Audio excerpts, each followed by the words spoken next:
I think like everyone, I took a lot of questions.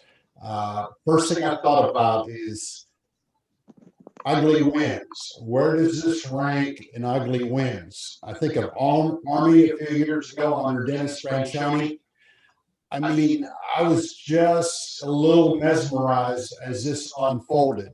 I knew A&M was going to have young wide receivers. The passing game may struggle, but just not to be able to put Vanderbilt away was shocking to me. I think Vanderbilt might be a little bit better than people thought, but come on, if A&M wants to be one of the top 2-3 teams in the conference, I was mind-boggling because I actually thought Jimbo was agitated as he came in and answered us because I think this even surprised him. Yeah, definitely. I think that, sorry, my technical difficulties. I'll get my video back here in just a second. Okay. Yeah. I think it all started with a very sluggish offensive performance. I know we will for sure get to grades here in a second, but Kellen Mond said he had a clean game today. Do you think Kellen Mond's game was as clean as he said? If Kellen Mond said that, I had to get off because I had so much to do on deadline. He had 2 fumbles. He threw some passes high. Yes, his receivers had some drops, but I did not think Kellen Mond had a clean game. I would have given him at best maybe a C-. I just expect more out of the senior quarterback. And I know Jimbo kind of said he'd look at the tape too. Come on, gang, it's 17-12. If you miss 80 questions on 100 question test, I can't give you an A. I mean, come on. I mean, you can't, and that's a little bit, let's say 100. They got a 63 and 60s a D. I mean, they barely escaped Vanderbilt. And I think you got to point to everybody because I thought Vanderbilt won a lot of plays. And that's I got a problem with that. Yeah. So we A&M came out, faced a freshman quarterback. The biggest thing that kind of stood out to me, especially in the first half, is that an A&M defense that had a pretty touted defensive line that said that they're going to be improved on the edge rush, that had a very veteran linebacker in Buddy Johnson. They really couldn't get much pressure on the freshman. You figure that would be the game plan when you know that you're going to go against a guy who's making his college debut. And at halftime, they had no sacks and 1 quarterback hurry, and that was a Bobby Brown quarterback hurry in there. Just seemed like against Vanderbilt, again, a team that everyone thought was going to be 30-point dogs to A&M. You can't get in there and get any pressure on the freshmen. With you 100%, because once again, early on A&M didn't win the line of scrimmage. And I find that really amazing because I'm not saying anything people don't know. I think Jimbo's a great coach. I think he prepares his teams well. And I didn't think this team was ready for this game because they come out, you think an offense, 3 and out, after they should return the kickoff return. And that was after Vanderbilt had the ball for 6 minutes, 2 seconds, 13 plays. And why did they do that? Because they converted 3rd and 9 with a draw. A&M was not ready to start this game. And that is coaching. You know what I mean? It's like there's only one perfect person ever, God. And Jimbo, this team wasn't ready today, and you're playing Vanderbilt. You say, well, it'll go away, and pretty soon it'll be 31-14. Never happened. Right. Well, I definitely want to make sure to remind everyone, go ahead and fire in your questions, your comments, your responses, your reactions to this game on Facebook or Periscope. If you're watching, we got Alex Miller in here curating those. He'll fire those questions in and get those going. Cease, the biggest thing, and you, I believe, brought this up, and a lot of people brought this up leading into this, is that in these early games, special teams can be so pivotal. And we saw that Anais Smith did some great stuff out of the backfield. He scored a touchdown on a touchdown run, but then right after that, fielding a punt, stepped back into the end zone while fielding the punt. Instead of just taking a knee, decided to try to run it out. Brian George, the cornerback who's playing on special teams, had a crackback block that's now, of course, illegal, and in the end zone gave a safety. Not only gave them a safety, but then on that side note, how weird was it that the SEC had 2 halftime scores of 7-5 today? I never really thought about that until you mentioned that. But as I wrote in my grades, there are junior high coaches will be mad at what Smith did. Now, Smith's going to win a lot of games for A&M. And you're right, his 25-yard touchdown or 35-yard, whatever it was really nice. He's made plays. But man, you can't catch that punt. You can't do that. You got to know where you're at. You're at home. And you look at all the plays that he made. You even take he had the nice 23-yard screen pass with the 2 tight ends blocking. There was a hold on Wiedemeyer, or else they scored there and get a 2-score lead. And it's just that they made mistakes at the critical times for the first 3 quarters. And you know, I've done this business a long time. I'm always amazed that I'm still surprised, because I thought A&M would be really ready for this game, because you're playing an SEC team. This is Jimbo's 3rd year. They had a tough camp with a couple players leaving, and we saw him at practice how emotional he is. I didn't think his team was that emotional to start the game. I didn't see it. Yeah. Like, so excuse us, folks, for a second. We have we're technical difficulties. Alex, can I go ahead and get you to mute your line, because I think Cease is coming through there and getting a little echo. So we'll go ahead and make that happen. Cease, so we have Alabama coming up next week. This is going to be the toughest test. If anyone was holding out hopes, or anyone possibly said that that A&M was going to go 8-2 this year, to try to maybe take the SEC West, I mean, the season's on the line right now. That's what you get with a 10-game season. The season's on the line this week. How does A&M turn around what we just saw today to try to save any hope for maybe having a conference championship this year? It's a great question, Travis, because I asked myself that, because I think Jimbo alluded to in his synopsis of the game, which I thought was great. He mentioned disappointing, not going to get, we're going to fix it. But the physicality, they were not physical enough with Vanderbilt, and they had to play the whole, time. I thought that this game's going to take a lot out of them mentally and physically, because they didn't do what they were supposed to. And you're right. And I'm thinking, how are they going to match up with Alabama's defensive line and offensive line? What I saw out there, I didn't see a team that could play with Alabama, or maybe even Florida, because once again, is when you go down to Alabama and get beat up. I've seen every year A&M get beat up when you play Alabama. Their lines are, along with LSU typically, in Georgia, and you got to match up physically, and A&M did not match up on enough plays physically against Vanderbilt. I thought Derek Mason and his staff did a great job. And, you can tell Jimbo's not going to, he said, hey, great effort. And he's got to do some coach speak, but what's he saying in the locker room? Because he had as I finished my column, 17-12. You played Vanderbilt at home. I mean, was that the first quarter score? Yeah. Let's talk about one thing. I know all of us over and over and over again have said the key to the season lies in A&M's offensive line. How are they going to improve from the last 2 years? I've said the stat multiple times. Pro Football Focus put out that Kellen Mond had the most passing yards while under pressure of any quarterback since 2018. A&M also is in the top 5 of allowing sacks over the last 2 seasons as well.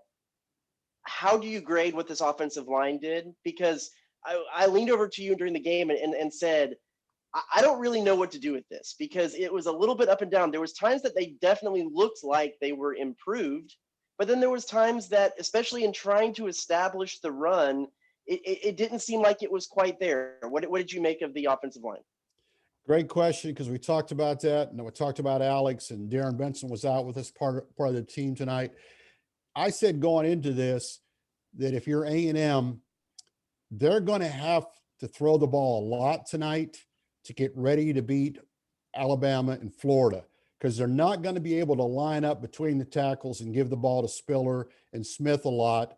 So they're going to have to rely on Mon's legs and arms, and this is a great dress rehearsal for them. Come out, use it, get those young receivers, some confidence. But Jimbo Fisher's never going to admit to that, but you're always thinking they're going to kill Vanderbilt. So they weren't able to kill Vanderbilt. What's funny is in the second half, they come out and go right back to the run. Spiller runs down. They scored a touchdown, but then they get back to the passing game. Because once again, you're not going to go in and run the ball down Alabama's throat next week. We're going to have to see Chapman and Smith out of the backfield. We're going to see those tight ends. We're going to see Mon make good throws all the time. Two of the best throws we saw tonight were by Seals on the shoulder throw in the ball for the touchdown, not by Mon, not by the senior quarterback. And to answer your question, and I didn't put this in my grades, and this is why you need to follow us all, because we think a lot more after we talk to each other. I didn't think that offensive line had a great game, because I saw pressure at times on Mon, and sometimes he had a lot of time, but I didn't think he really did have a lot of time most of the time against Vanderbilt. And I'm trying to guess, okay, Alabama's front four, or if they bring a fifth guy, is a lot better than what Vanderbilt can bring. And how many times did it seem like you say, oh, hey, Kellen has some time. Okay, there's some pressure coming. Okay, he's stepping up in the pocket. He's making a move. He's making his reads. And then you kind of look at the replay and go, oh, wait, that was a three-man rush. Right. Yeah. And I'm sitting there and I go, they're getting guys close with 3 men. And we talked about this all offseason. The offensive line now, next 2 weeks, I never thought they'd have trouble with Vanderbilt. I mean, I'm not going to lie to people. I'm still a little amazed at what I saw. I'm trying to digest it, because where was that defense that ended the game? That, Vanderbilt, if they'd had ball 2 more times, A&M's defense might have scored. I mean, because A&M's defense was taken over. And I go, where was that at the start? That's what I thought I'd see. And the fans are asking the same questions that we can't answer. Because I'm sitting here like, I hate to say it, I don't think the offensive line is still that dominant. And I saw too many drops by the young receivers. I saw too many bad throws by Kellen Mond. Now, once again, is we don't watch film, or those young receivers, were they 1 yard off so that Mond knows exactly where to throw it, and that guy's a yard off. But all I know is I saw this Ken Seals make 2 throws tonight that I go, oh my gosh, that guy's a true freshman. Yeah, a little background on Ken Seals, and I did a story on it you can read at the eagle.com right now. Ken Seals, a guy from Weatherford, Texas, just up Fort Worth way. Played his first year at Azle. Do it. Kangaroos. Come on, Kangaroos. Yeah, the Kangaroos. I love that nickname. Played Azle, transferred to Weatherford. A guy, he won 2 quarterback competitions during his middle school years while he was up in Ohio. Came back and coaches started paying attention.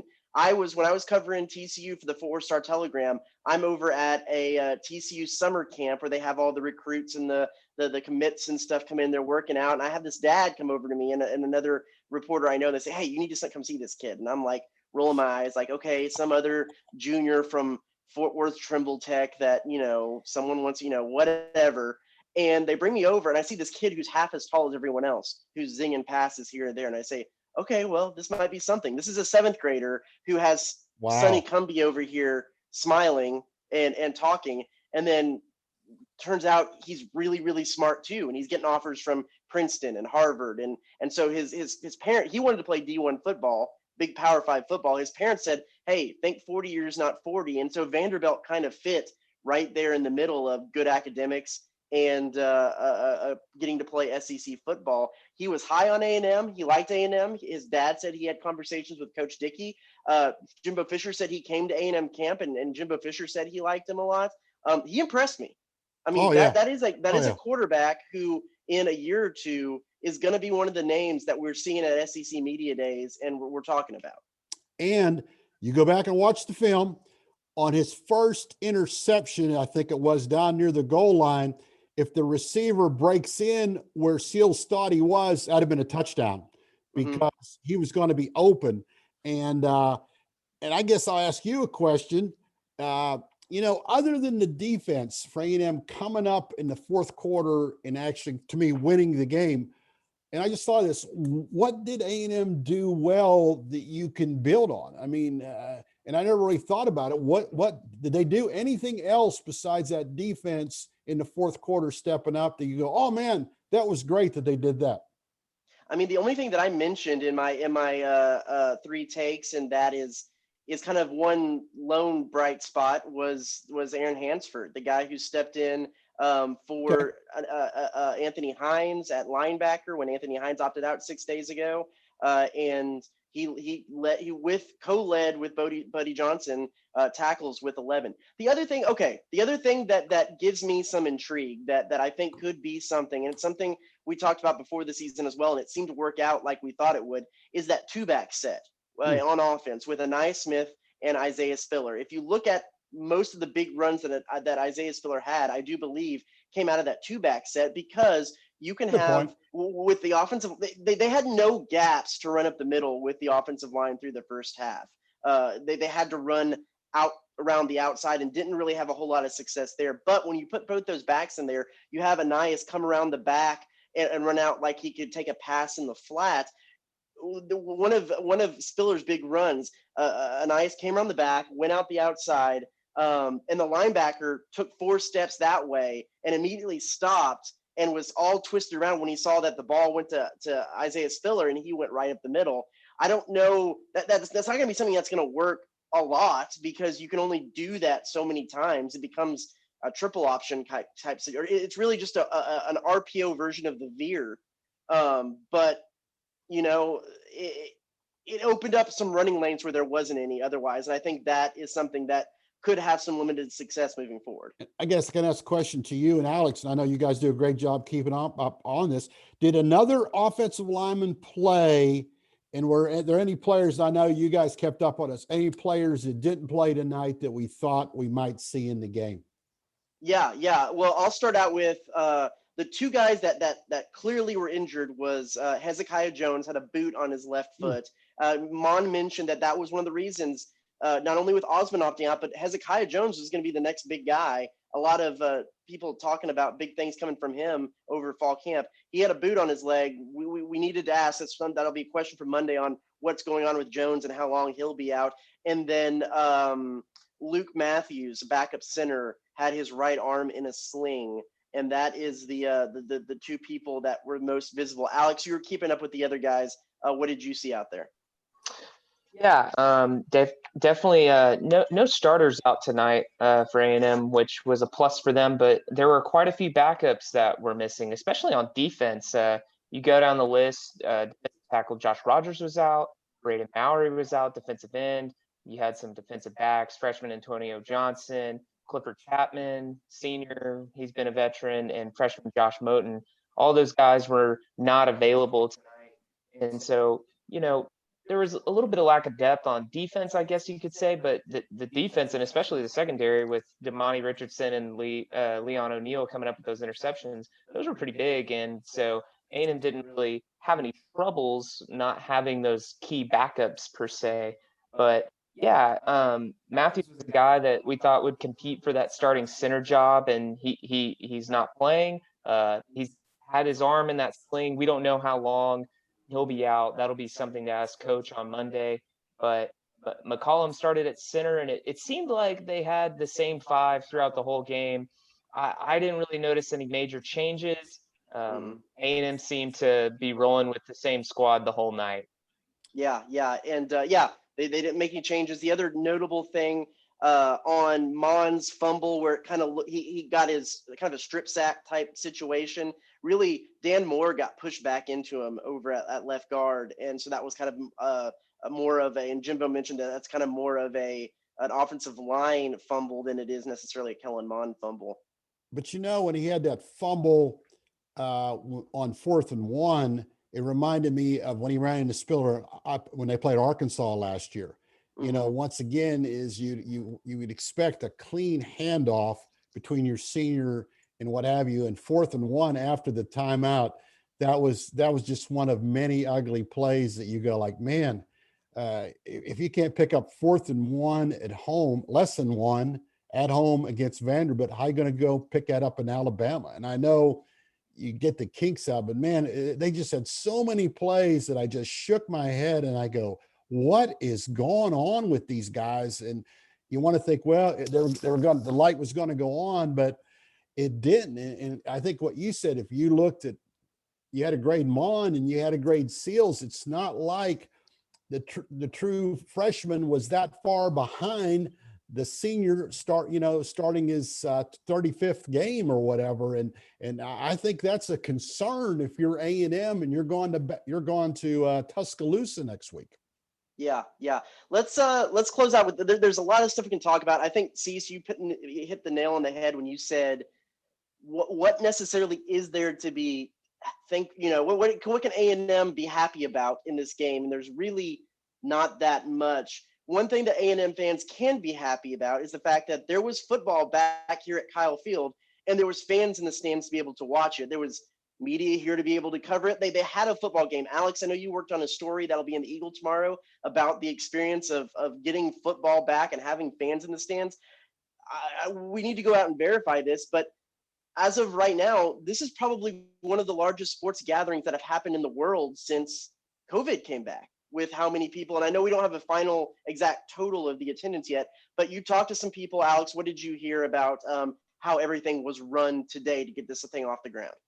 Yeah, so A&M actually did announce its attendance. It was 24,073 fans, which I did the math via my handy dandy iPhone calculator, and that came out to about 23 and some change % of the total Kyle Field capacity. So Kyle Field was limited to 25%, so they almost hit that mark.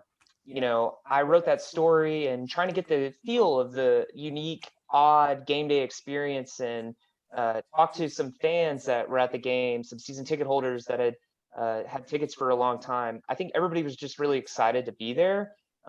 One woman told me that it was kind of depressing just how small it was, that everybody wasn't going to be able to get there. But hey, they were there. We watched football. They were there with their friends and their family. It was smaller than normal, but in a time like this, you take what you get and you don't complain if you want to watch it. So I think at the end of the day, people were satisfied coming to be here. Probably weren't satisfied with the product on the field, and rightfully so. A&M played really sloppy. It looked like they overlooked Vanderbilt with those big games against Alabama and Florida ahead. But, I think fans in general were just thankful to be here. And hopefully everybody stayed safe and we're able to continue this football season, because I know everybody wants to see more games.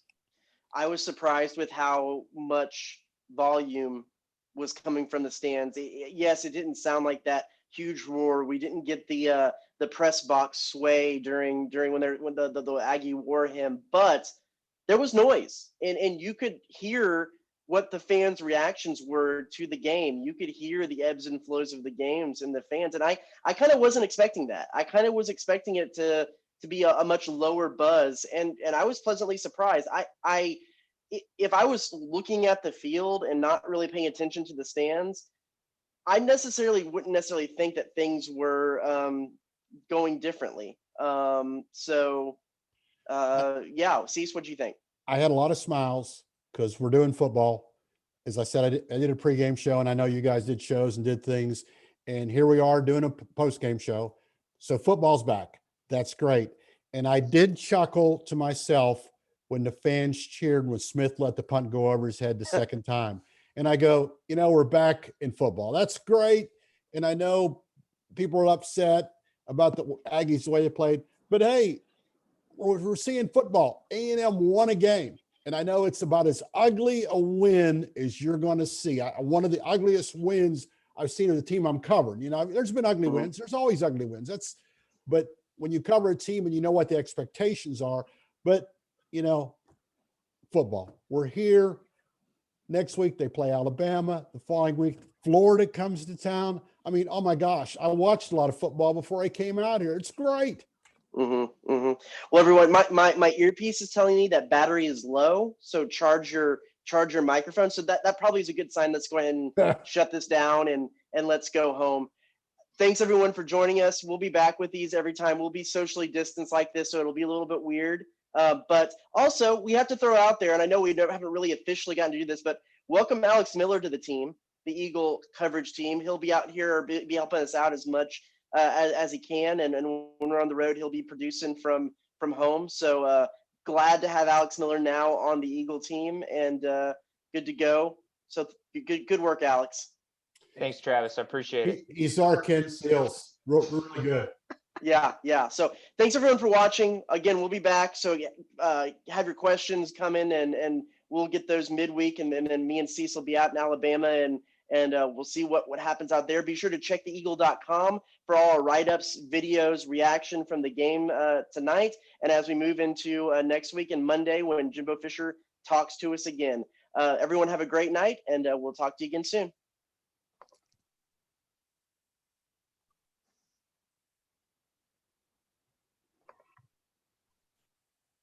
And we'll produce on the fly here a little bit. Alex, just click the same button to start it as to end it. Yep. And I'm stopping the field 59.